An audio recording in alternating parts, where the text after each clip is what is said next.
एकल स्लिट द्वारा प्रकाश का विवर्तन। पिछली कक्षा में हम लोगों ने एकल स्लिट द्वारा प्रकाश के विवर्तन में निम्निष्ठों की स्थिति और उच्चिष्ठों की स्थिति ये हमने देखा था।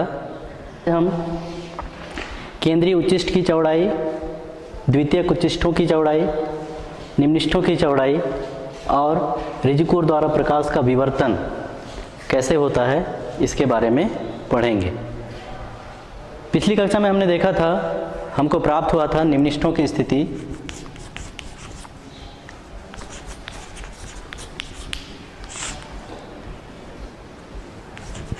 निम्निष्ठों की स्थिति के लिए फार्मूला ये प्राप्त हुआ था हमको, yn is equal to n lambda capital D बटे स्मॉल d, तथा उच्चिष्ठों की स्थिति के लिए फार्मूला प्राप्त हुआ था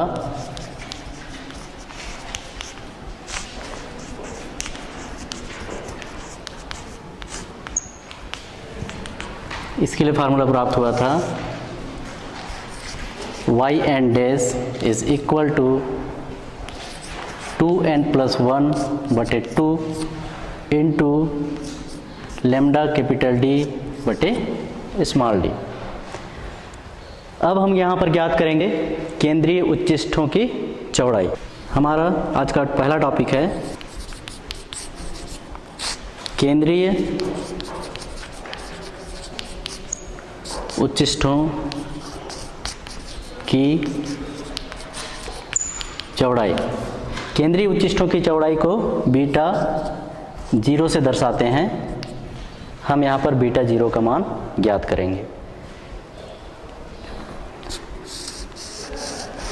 केंद्रीय उच्चिष्ठ की जो चौड़ाई जो होती है, पर्दे पर जो केंद्रीय उच्चिष्ठ की स्थिति होती है उसके दोनों ओर जो प्रथम निम्निष्ठ बनते हैं उनके बीच की दूरी होती है। केंद्रीय उच्चिष्ठ की जो चौड़ाई होती है वह केंद्रीय उच्चिष्ठ जो बनता है पर्दे पर उसके दोनों ओर जो प्रथम निम्निष्ठ उनके बीच की दूरी होती है। और हम जानते हैं प्रथम निम्निष्ठ जो होता है उसके लिए फार्मूला है, मतलब निम्निष्ठों की स्थिति के लिए जो फार्मूला है वो है yn is equal to n lambda d बटे स्मॉल d। सपोज इसको हम यहाँ पर इक्वेशन नंबर फर्स्ट देते हैं। तो उस स्थिति में यदि हम यहाँ पर n का मान 1 रखें तो n का मान यदि हम 1 रखते हैं तो उस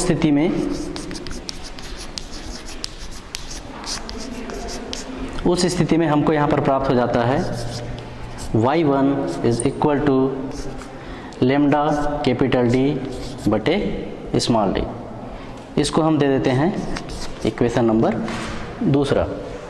तो ये y1 जो मान है यह प्रथम निम्निष्ठ की स्थिति है। प्रथम निम्निष्ठ के लिए y1 इज इक्वल टू होता है लैम्डा कैपिटल D बटे स्मॉल d, जहाँ लैम्डा प्रकाश का तरंग दैर्घ्य है, d स्लिटों से पर्दे के बीच की दूरी है और d स्लिट की जो चौड़ाई है वह है। अब यहाँ पर परिभाषा से स्पष्ट है केंद्रीय उच्चिष्ठ की चौड़ाई की कि केंद्रीय उच्चिष्ठ की चौड़ाई दोनों ओर के निम्निष्ठों के बीच की दूरी होती है। और हमको पता है केंद्रीय उच्चिष्ठ से दोनों ओर जो निम्निष्ठ बनता है उसकी दूरी समान होती है। अतः यहाँ बीटा 0 का 2 इंटू y1। केंद्रीय उच्चिष्ठ की जो चौड़ाई होगी बीटा 0 बराबर हो जाएगा 2 इंटू y1। 2 का मल्टीप्लिकेशन y1 के साथ इसलिए हुआ है क्योंकि केंद्रीय स्थिति से ऊपर की ओर का निम्निष्ठ और केंद्रीय स्थिति से नीचे की ओर का निम्निष्ठ दोनों निम्निष्ठ आपस में बराबर होते हैं, इसलिए उसका दोगुना कर दिया जाता है। तो ये जो चौड़ाई हमको प्राप्त होती है ये केंद्रीय उच्चिष्ठ की चौड़ाई कहलाती है। तो यहाँ पर हमको प्राप्त हो जाता है beta 0 is equal to 2 into lambda D बटे small d, lambda capital D बटे small d, 2 into lambda D बटे स्मॉल d। इसको अपन दे देते हैं नेक्स्ट इक्वेशन नंबर, ये हो जाता है हमारा तीसरा इक्वेशन। अब यहाँ पर एक चीज़ और है, जब प्रकाश का विवर्तन होता है तो जो प्रकाश की जो तरंगें जो होती है उसको दूसरे लेंस के द्वारा, जिसको अपन लेंस L2 से दर्शाते हैं, उस लेंस के द्वारा पर्दे पर फोकसित किया जाता है। इसलिए जो उत्तल लेंस, जो दूसरा जो उत्तल लेंस है जिसके द्वारा हम किरणों को पर्दे पर फोकसित करते हैं, उसकी जो फोकस दूरी जो होती है वह स्लिट से पर्दे के बीच की दूरी के बराबर होता है। तो यहाँ पर चूंकि इक्वल टू F, जहाँ F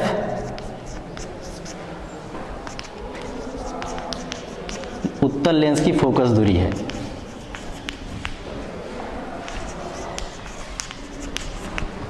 अतः समीकरण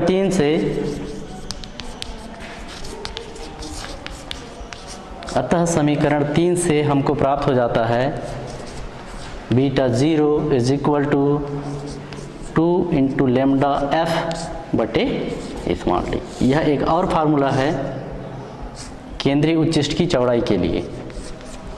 तो beta 0 is equal to 2 lambda F बटे स्मॉल डी। तो इस प्रकार से ये केंद्रीय उच्चिष्ट की चौड़ाई के लिए फार्मूला है।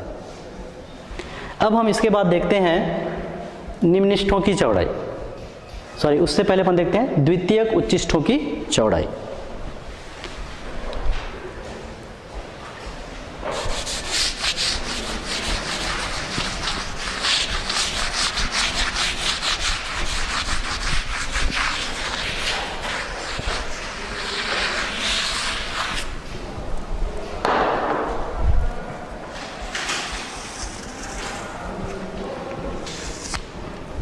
इसके बाद देखते हैं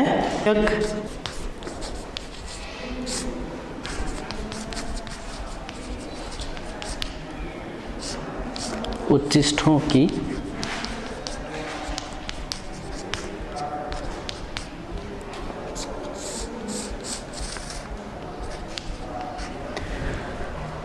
यहाँ पर एक चीज ध्यान देने वाली बात है, जो द्वितीयक उच्चिष्ट जो बनता है वह दो क्रमागत निम्निष्ठों के बीच बनता है। द्वितीयक जो उच्चिष्ट होता है वह दो क्रमागत निम्निष्ठों के बीच बनता है। इसलिए हम जब द्वितीयक उच्चिष्टों की चौड़ाई ज्ञात करते हैं तो इसमें दो क्रमागत निम्निष्ठों के बीच की जो दूरी होती है उसका अंतर कर देते हैं, जिससे हमें द्वितीयक उच्चिष्टों की चौड़ाई प्राप्त होती है। यहाँ पर देखिए, द्वितीयक उच्चिष्ट ज्ञात करने के लिए मैंने बताया कि द्वितीयक उच्चिष्ट दो निम्निष्ठों के बीच की दूरी होती है, मतलब दो निम्निष्ठों के बीच द्वितीयक उच्चिष्ट बनता है। इसलिए हम जब द्वितीयक उच्चिष्टों की चौड़ाई ज्ञात करेंगे तो दो क्रमागत निम्निष्ठों के बीच की दूरी का अंतर ज्ञात करेंगे। यहाँ पर हमको पता है निम्निष्ठों की स्थिति के लिए फार्मूला, चूंकि निम्निष्ठों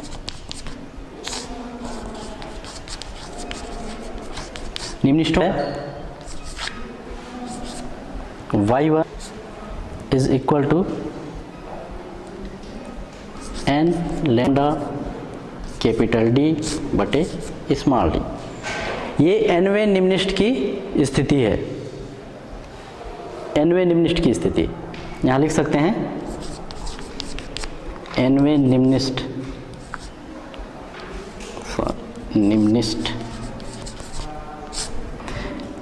nवें निम्निष्ठ की स्थिति yn is equal to n lambda d बटे स्मॉल d। इसको चाहो तो नेक्स्ट इक्वेशन नंबर दे सकते हो 4 के बाद 5, तथा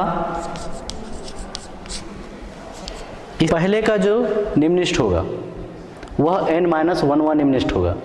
n-1 में 1 जोड़ेंगे तो n आएगा, तो n-1वें निम्निष्ठ की स्थिति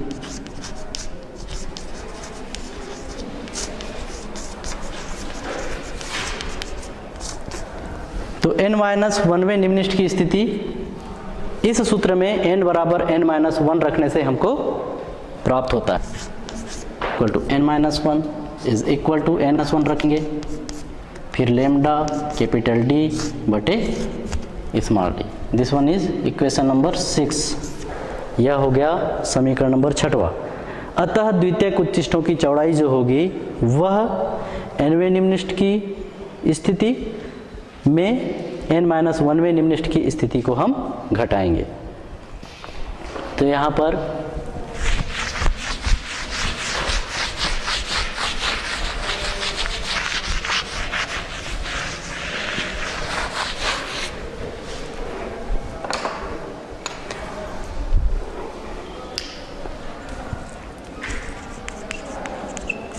अतः nवें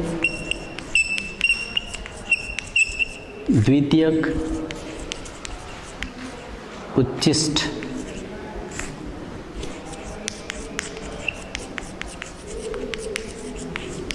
चौड़ाई, ये क्योंकि द्वितीयक उच्चिष्ट है इसलिए इसकी चौड़ाई को बीटा मैक्सिमम से दर्शाते हैं।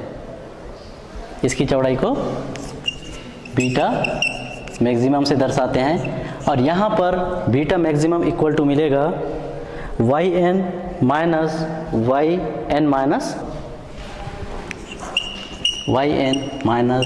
माइनस 1। इसके बाद हम इसे मान रखते हैं तो ये हमको मिल जाता है beta maximum is equal to yn का मान रखेंगे n into lambda capital D बटे स्मॉल d माइनस इसका मान रखेंगे n minus 1 into lambda capital D बटे स्मॉल d, या इसी को हम आगे लिख सकते हैं beta maximum is equal to n lambda capital D बटे स्मॉल d। ब्रैकेट को जब ओपन करेंगे तो यहाँ पर मिल जाएगा माइनस चिन्ह है सामने में, इसलिए पहला पद मिलेगा n लेमडा कैपिटल D बटे स्मॉल d, ऋण और ऋण का गुणा धन हो जाएगा और ये मिलेगा लेमडा कैपिटल D बटे स्मॉल d। इसके बाद देखिए यहाँ पर n लेमडा d बटे d धनात्मक है और n लेमडा d बटे d ऋणात्मक है, इसलिए दोनों कैंसिल। यहाँ पर beta maximum is equal to lambda capital D बटे स्मॉल d। तो ये जो फार्मूला है द्वितीयक उच्चिष्टों की चौड़ाई के लिए सूत्र है। चूँकि हमको पता है capital D is equal to f उत्तल लेंस की फोकस दूरी से प्रकाश की किरणों को पर्दे पर फोकसित किया जाता है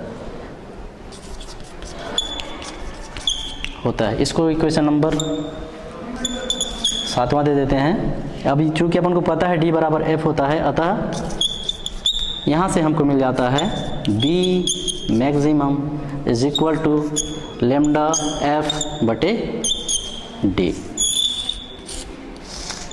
ये हो गया इक्वेशन नंबर 8। यहाँ पर जितने भी द्वितीयक उच्चिष्ट जो होते हैं उनकी चौड़ाई हमेशा एक समान होती है। विवर्तन प्रतिरूप में जो द्वितीयक उच्चिष्ट बनता है उसकी चौड़ाई हमेशा एक समान होती है। अब इसके बाद हम ज्ञात करेंगे निम्निष्ठों की चौड़ाई।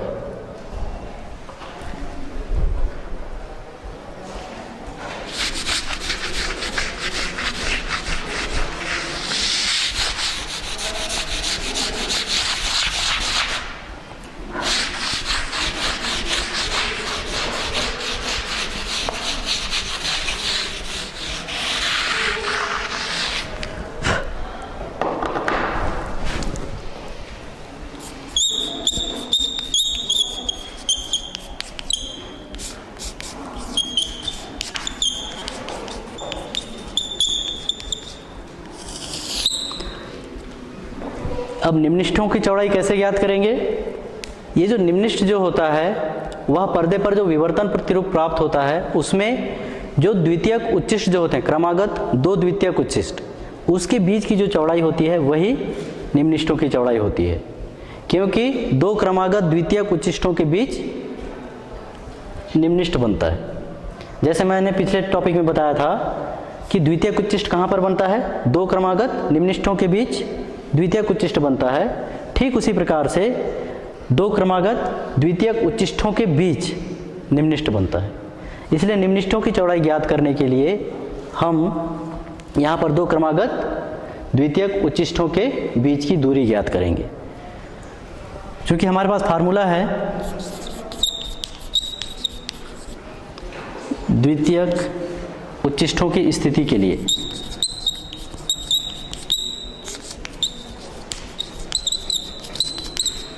द्वितीयक उच्चिष्टों की स्थिति इस सूत्र से दी जाती है Y N dash is equal to 2n plus 1 बटे 2 इन लेमडा कैपिटल डी बटे स्मॉल डी।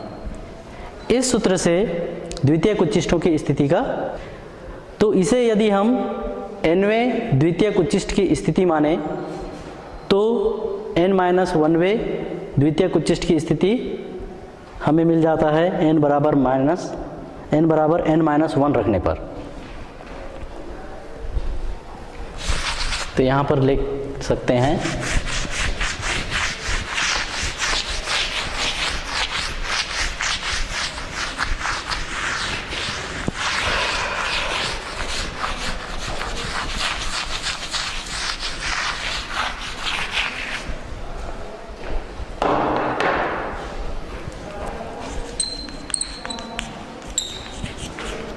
अतः nवें द्वितीयक उच्चिष्ट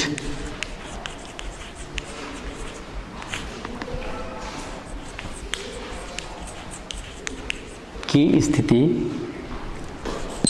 y N dash equal to हमको मिलता है n प्लस 1 बटे 2 इंटू लेमडा कैपिटल डी बटे स्मॉल डी। इसको नेक्स्ट इक्वेशन दे सकते हैं हम।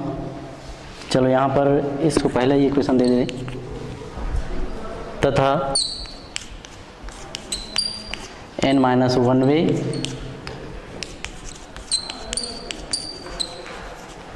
द्वितीयक उच्चिष्ट की स्थिति। इसकी स्थिति कैसे ज्ञात होगी? हम n के स्थान पर n-1 रख देते हैं, तो ये हमको प्राप्त होता है y N dash is equal to, यहाँ पर रख सकते हैं हम 2 इंटू n-1 plus 1 divided by 2 into lambda capital D बटे स्मॉल डी। इसको सॉल्व करने पर हमको मिलता है y n-1 dash is equal to, इसको हल करेंगे तो ये हमको मिलेगा 2 का मल्टीप्लिकेशन कर देते हैं, ब्रैकेट में गुणा कर देते हैं 2n-2 प्लस 1, मतलब ये मिल जाएगा 2n-1 बटे 2 इंटू लेमडा कैपिटल डी बटे स्मॉल डी। इसको दे देते हैं हम समीकरण नंबर दूसरा। अतः निम्निष्ठों की जो चौड़ाई जो होगी वह हमको मिल, चूँकि ये निम्निष्ठ है इसलिए हम इसे बीटा मिलते हैं, तो यहाँ पर लिख लीजिए अतः nवें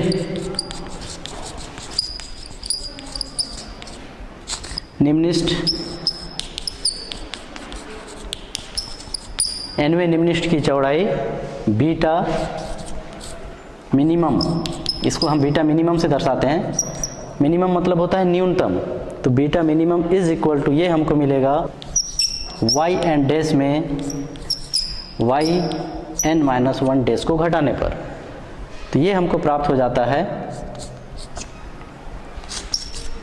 beta minimum is equal to y N dash का मान रखेंगे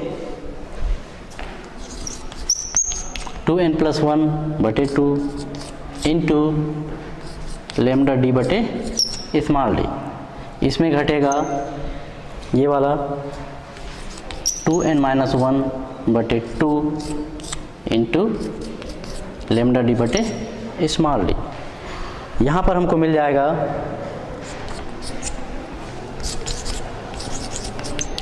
beta minimum is equal to, दोनों जगह लेमडा डी बटे स्मॉल डी कॉमन है तो कॉमन निकालेंगे, तो ये हमको इस प्रकार से मिलेगा 2n प्लस 1 बटे 2 माइनस 2n-1 बटे 2 इंटू लेमडा डी बटे small D.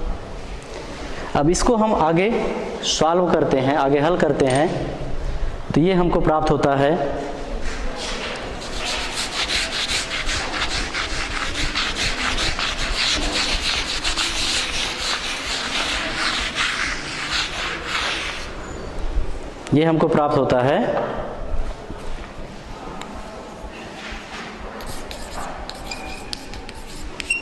Beta minimum is equal to जैसे हम भिन्नात्मक संख्याओं का अंतर ज्ञात करते हैं उसी आधार पर हम इसको हल कर सकते हैं।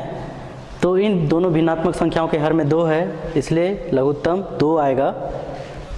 तो इस प्रकार से हम हल करेंगे, लघुत्तम 2 आएगा। तो ये हमको प्राप्त हो जाता है 2n + 1 माइनस 2n, चूँकि सामने में माइनस है इसलिए माइनस माइनस का मल्टीप्लिकेशन प्लस हो जाएगा, तो +1 इंटू लेमडा कैपिटल D बटे स्मॉल d। तो 2n कैंसिल हो जाएगा, ये हमको प्राप्त हो जाता है बीटा मिनिमम इज 2n से 2n कैंसिल हो गया, तो 1 + 1 2/2 1, तो ये हमको प्राप्त हो जाता है लेमडा D बटे स्मॉल d। तो ये हमारा अगला फार्मूला हो गया, जिससे हम इक्वेशन नंबर 3 से दर्शा सकते हैं। यह निम्नलिखितों की चौड़ाई के लिए व्यंजक है।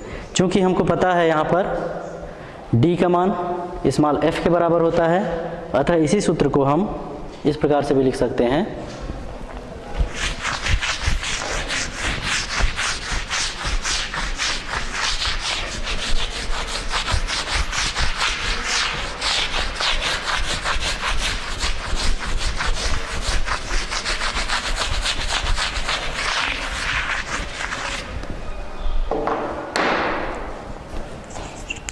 जो कि capital D is equal to small f, जहाँ f लेंस L2 की दूरी है। अतः समीकरण 3 से ये हमको प्राप्त हो जाता है is equal to lambda f बटे स्मॉल d। ये हो गया इक्वेशन नंबर 4। तो इस प्रकार से इक्वेशन नंबर 4 और 3 ये निम्नलिखितों की चौड़ाई को व्यक्त करता है।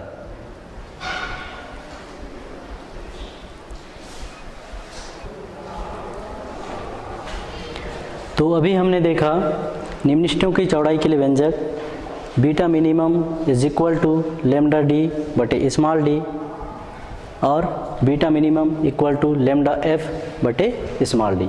ये निम्नलिखितों की चौड़ाई के लिए व्यंजक है। यहाँ पर जो निम्नलिखित की जो चौड़ाई होती है वो हमेशा एक समान होती है, और वह हमें beta minimum equal to lambda D बटे स्मॉल d के बराबर प्राप्त होता है। इसके बाद हम देखेंगे अब रिजु कोर के द्वारा प्रकाश का विवर्तन कैसे होता है। हमारा अगला टॉपिक है रिजु कोर द्वारा प्रकाश का विवर्तन। जैसे हमने पिछली कक्षा में देखा था, रिजु कोर द्वारा प्रकाश का जो विवर्तन होता है वह फ्रेनेल विवर्तन का उदाहरण है। तो फ्रेनेल विवर्तन के अंतर्गत हम देखेंगे रिजु कोर द्वारा प्रकाश का विवर्तन।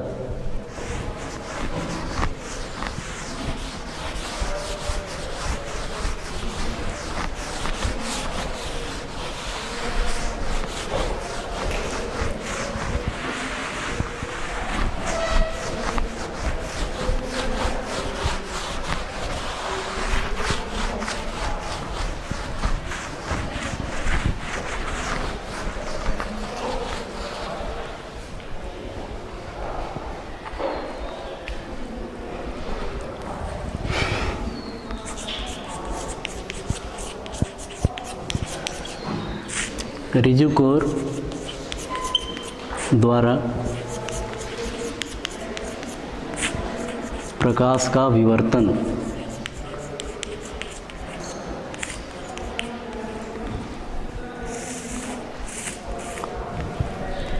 रिजु कोर द्वारा प्रकाश का विवर्तन फ्रेनेल विवर्तन का एग्जाम्पल है। यहाँ पर एक प्रकाश स्रोत होता है जिस एक पर्दा रखा गया होता है और एक तीक्ष्ण अवरोध रखा जाता है। तो यहाँ पर देखिए डायग्राम में मान लो S एक प्रकाश स्रोत है। चूँकि ये बिंदु स्वरूप भी हो सकता है या फिर ये स्लिट के रूप में भी हो सकता है। यदि बिंदु स्वरूप होगा तो इससे निकलने वाले जो तरंगाग्र हैं वो गोलाकार तरंगाग्र होंगे, और यदि स्लिट के रूप में यह होगा तो इससे निकलने वाली जो तरंगे हैं वह बेलनाकार तरंगाग्र होगी। तो इसको यदि अपन इस प्रकार से दर्शाएं, एक तरंगाग्र है जिसे हम W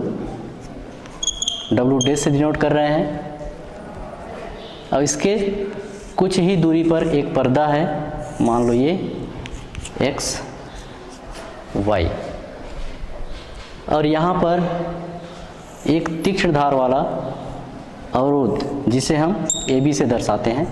ये पॉइंट A है और ये पॉइंट B है। रिजु कोर का मतलब होता है एक सीधा कोर, और यहाँ पर चूंकि ये नुकीला है इसलिए हम इसे तीक्ष्ण धार वाला रिजु कोर कहते हैं। और हम जानते हैं विवर्तन जो होता है, जो विवर्तन की जो घटना होती है तीक्ष्ण धार वाले जो होता है उसे ही हम प्रकाश का विवर्तन कहते हैं। तो यहाँ पर जैसे ज्यामिति जो होती है, प्रकाशी की ज्यामिति जो होती है, उसके अनुसार यदि ये अवरोध है AB और S से प्रकाश की किरणें निकल रही हैं तो सीधा सीधा यहाँ पर ये मान लो यदि केंद्रीय स्थिति है जिसको अपन O से डिनोट करें, तो उस स्थिति में ऐसा होना चाहिए कि अवरोध के जो पैरेलल है, जो समान OI वाला हिस्सा, ये पूरा अंधकार होना चाहिए क्योंकि यहाँ पर अवरोध है AB, तो ये पूरा हिस्सा OI अंधकार में दिखना चाहिए। और इस प्रकाश स्रोत से निकलने वाली जो प्रकाश है इस अवरोध के ऊपर पर्दे पर पड़ रही है OX पर, तो OX जो है पूरा चमकीला दिखाई देना चाहिए या प्रकाशित दिखाई देना चाहिए, क्योंकि सीधा सीधा S का प्रकाश पर्दे के OX वाले हिस्से पर पड़ रहा है। लेकिन वास्तव में ऐसा नहीं होता। होता क्या है, यहाँ पर ये जो नीचे वाला जो हिस्सा है OI, इसमें O के नीचे कुछ हिस्सा भी प्रकाशित दिखाई देता है। O के कुछ हिस्सा नीचे, मतलब वहाँ पर मान लो बिंदु P1 है, तो O से P1 तक भी कुछ हिस्सा देता है। और ऊपर की ओर जब जाते हैं OX की ओर, तो इधर पूरा का पूरा चमकीला जो दिखाई देना चाहिए वह एक समान दिखाई नहीं देता। O के समीप तीव्रता, प्रकाश की तीव्रता अधिक होती है, और जैसे जैसे हम O से X की ओर जाते जाते हैं प्रकाश की तीव्रता क्रमशः कम होते जाती है। मतलब यहाँ पर कुछ दीप्त और कुछ अदीप्त फ्रिंज क्रमागत बनते हैं इस पर्दे पर OX वाले हिस्से में। तो रिजु कोर द्वारा प्रकाश के विवर्तन में यही होता है कि यदि किसी प्रकाश स्रोत के सामने यदि एक तीक्ष्ण धार वाला रिजु कोर रख दिया जाए तो उस स्थिति में पर्दे पर हमें विवर्तन प्रतिरूप प्राप्त होते हैं, जिसमें O के निचले वाले हिस्से में भी कुछ प्रकाश अतिक्रमित कर जाता है। इसको हम ऐसा भी कह सकते हैं, प्रकाश का अतिक्रमण कर जाता है। यहाँ पर O से P1 ये अंधकार में दिखना चाहिए, लेकिन वास्तव में ऐसा होता नहीं है। यहाँ पर OP भी कुछ चमकीला दिखाई देता है, जिसको हम प्रकाश का अतिक्रमण कहते हैं, और यह घटना रिजु कोर द्वारा प्रकाश के विवर्तन को बताती है। इसके बाद तो ये हो गया रिजु कोर द्वारा प्रकाश का विवर्तन। इसके बाद हम देखते हैं फ्रेनेल दूरी।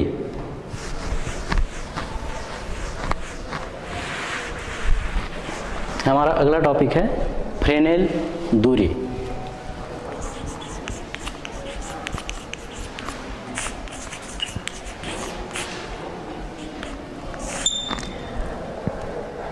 फ्रेनेल दूरी को हम ZF से दर्शाते हैं, कैपिटल ZF। फ्रेनेल दूरी क्या होता है? फ्रेनेल दूरी किसी स्लिट से वह दूरी होती है जहां तक प्रकाश का फैलाव स्लिट के आकार के बराबर होता है। फ्रेनेल दूरी को हम कैसे परिभाषित कर सकते हैं? फ्रेनेल दूरी किसी स्लिट से वह दूरी होती है जहां तक प्रकाश का फैलाव स्लिट के आकार के बराबर होता है, और इसे हम ZF से दर्शाते हैं। हमको पता है एकल स्लिट में जब विवर्तन होता है तो विवर्तन प्रतिरूप में जो केंद्रीय उच्चिष्ट के किसी ओर उसके जो प्रथम निम्निष्ट के लिए जो कोणीय स्थिति जो होती है उसको हम उसके लिए समीकरण होता है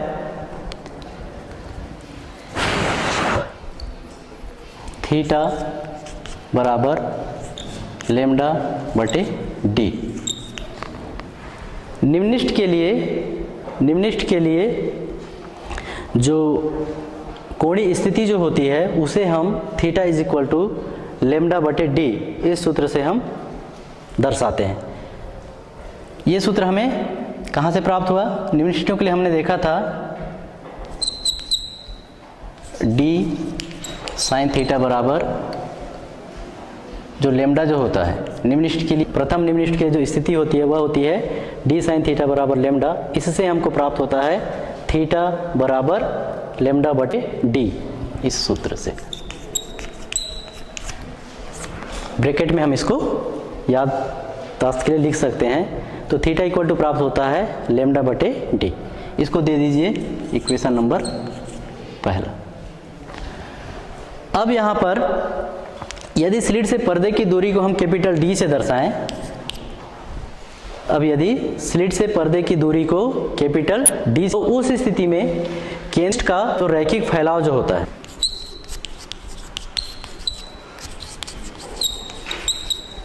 केंद्रीय उच्चिष्ट का रैखिक फैलाव, केंद्रीय उच्चिष्ट का जो रैखिक फैलाव जो होता है वह y बराबर डी थीटा इस सूत्र से दिया जाता है। ये हमको कहाँ से प्राप्त होता है? क्योंकि हमारे पास जो फार्मूला है कोण बराबर चाप बटे त्रिज्या, तो वहाँ से थीटा बराबर हमको मिलेगा चाप y बटे त्रिज्या d।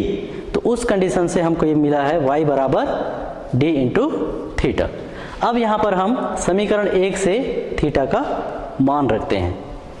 तो यहाँ पर लिख सकते हैं समीकरण 1 और 2 से। तो समीकरण 1 और 2 से हमको मिल जाता है यहाँ पर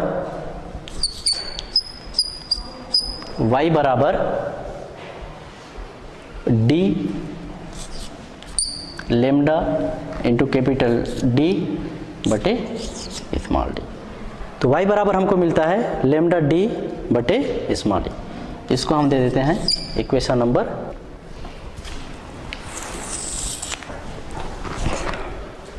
और जो है स्लिट के आकार का हो, यह फैलाव के आकार का हो, तो हमको पता है स्लिट का जो चौड़ाई जो होता है वह स्मॉल d के बराबर है।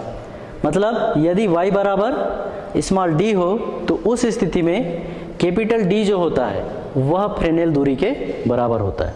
जैसे परिभाषा में बताया गया है कि यदि y का मान जो स्लिट है उसकी चौड़ाई के बराबर हो या उसकी दूरी के बराबर हो, रैखिक फैलाव जो है स्मॉल d के बराबर हो, तो उस स्थिति में जो स्लिट है उससे पर्दे की जो दूरी है वही फ्रेनेल दूरी कहलाती है। तो यहाँ पर अपन लिख सकते हैं, अब यदि y का मान स्मॉल d के बराबर हो तो d का मान फ्रेनेल दूरी के बराबर होता है, अर्थात d बराबर होता है ये ZF के बराबर। अतः समीकरण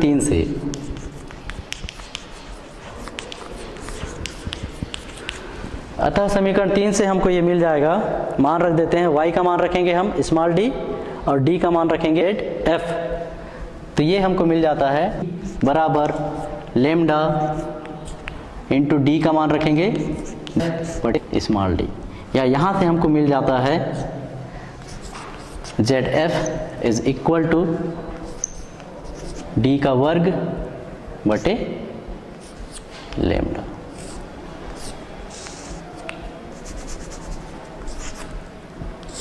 इसको दे दो इक्वेशन नंबर नेक्स्ट 4।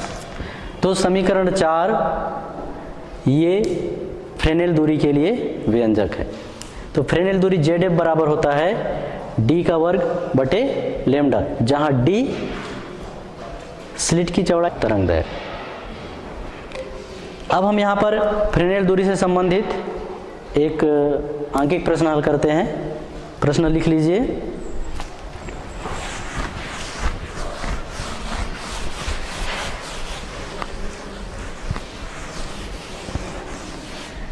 फ्रेनेल दूरी से संबंधित आंकिक प्रश्न।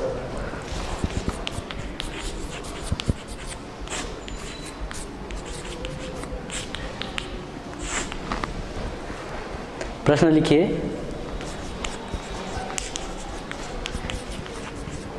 द्वारक की चौड़ाई 1 मिलीमीटर है। एक द्वारक की चौड़ाई 1 मिलीमीटर है। 1000 नैनोमीटर तरंग दैर्घ्य के प्रकाश के लिए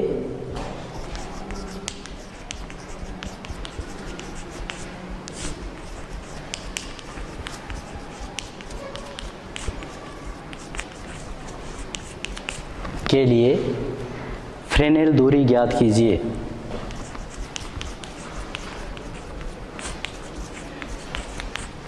के प्रकाश के लिए फ्रेनेल दूरी ज्ञात कीजिए।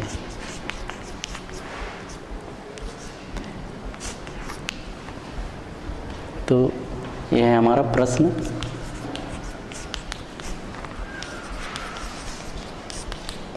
इसका हल देखते हैं। यहाँ पर जो प्रयुक्त होगा वो सूत्र है फ्रेनेल दूरी के लिए, जो फार्मूला है ZF is equal to d²/λ। इस सूत्र का प्रयोग होगा ZF /λ।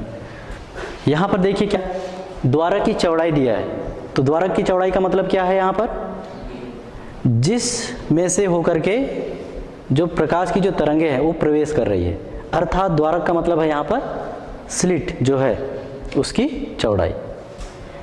तो स्लिट की चौड़ाई दिया है, मतलब ये d का मान दिया है यहाँ पर, d बराबर दिया है 1 मीटर। जब भी हम न्यूमेरिकल का प्रश्न हल करते हैं तो वहाँ पर एक चीज़ ध्यान देना होता है, खास करके जहाँ पर जो मान ज्ञात करना होता है तब। यदि अनुपातिक वाले जो प्रश्न जो होते हैं उसको हल करना होता है तो वहाँ पर जो मात्रक जो होते हैं उसको बदलने की आवश्यकता नहीं होती, लेकिन जहाँ पर सीधा सीधा प्रश्न हल करना होता है वहाँ पर सभी को एक ही पद्धति के मात्रकों में बदलना जरूरी है। तो यहाँ पर देखिए d का मान मिलीमीटर में दिया है और प्रकाश के तरंग दैर्घ्य को नैनोमीटर में दिया है। दोनों के मान अलग अलग दिए हैं, इसलिए इनको हम दूरी के एक ही मात्रक में बदलते हैं। तो यहाँ पर देखिए d बराबर 1 है, इसका मान हो जाता है, मिली का मतलब होता है 10⁻³ तो ये हो जाएगा 1 × 10⁻³ मीटर। उसके बाद लेमडा बराबर दिया है 1000 नैनोमीटर। नैनो का मतलब होता है 10⁻⁹। नैनो का मतलब होता है 10⁻⁹, या इसको हम लिख सकते हैं 1000 × 10⁻⁹ मीटर। आप चाहो तो एक चीज़ और लिख सकते हैं, यहाँ पर जो अनुलग्न जो होते हैं उनको मैं बता देता हूँ। जैसे 10⁻⁻² को सेंटी बोलते हैं, 10⁻³ को मिली कहते हैं, 10⁻⁻6 को माइक्रो कहते हैं, 10⁻⁹ को -9 को नैनो कहा जाता है, 10⁻⁻12 को पिको बोलते हैं और 10⁻⁻15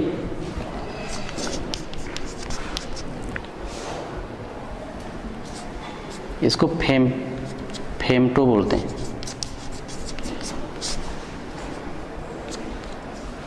इसी प्रकार 10⁻⁻18 होता है, उसको एटो कहा जाता है। तो ये अनुलग्नक होते हैं, इनको चाहो तो आप लिख सकते हो या याद रखा जा सकता है। तो यहाँ पर देखिए d का मान हमको मिल गया 1 × 10⁻³ मीटर और लेमडा का मान मिल गया 1000 × 10⁻⁹ मीटर। अतः फ्रेनेल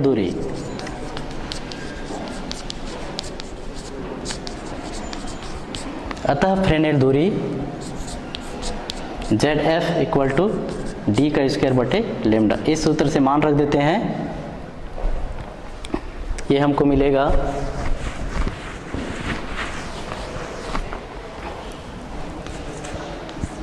जेड एफ बराबर 1 इंटू 10⁻³ पूरे का होल स्क्वायर बटे लेमडा का मान हो जाएगा 1000 गुणित 10⁻⁻⁹। तो यहाँ से हमको मिल जाता है जेड एफ टू, जब इसका स्क्वायर करेंगे तो ये मिल जाएगा 10⁻⁻⁶, और इसको हम लिख सकते हैं 10⁻³ इंटू 10⁻⁹, और ये हो जाता है जेड एफ बराबर, यहाँ पर देखिए आधार समान होने पर घात, तो नीचे में हो जाएगा, ऊपर में हो जाएगा 10⁻⁶, ये अंश में हो गया, नीचे भी हो जाता है 10⁻³ - 9 = -6। तो ये हमको प्राप्त हो जाता है Z F is equal to 1। अब इसका मात्रक क्या होगा? इसका मात्रक होता है मीटर। क्यों मीटर होगा? यहाँ पर देखिए दूरी का वर्ग है तो मीटर का वर्ग बटे ये मीटर, तो मीटर के वर्ग से 1 मीटर कैंसिल हो गया, और ये हमको मिल गया Z F equal to 1 metre. तो इस प्रकार से ये जेड एफ बराबर 1 मीटर यहाँ पर फ्रेनेल दूरी का मान प्राप्त होता है। ये हमारा आंसर है। ठीक, धन्यवाद।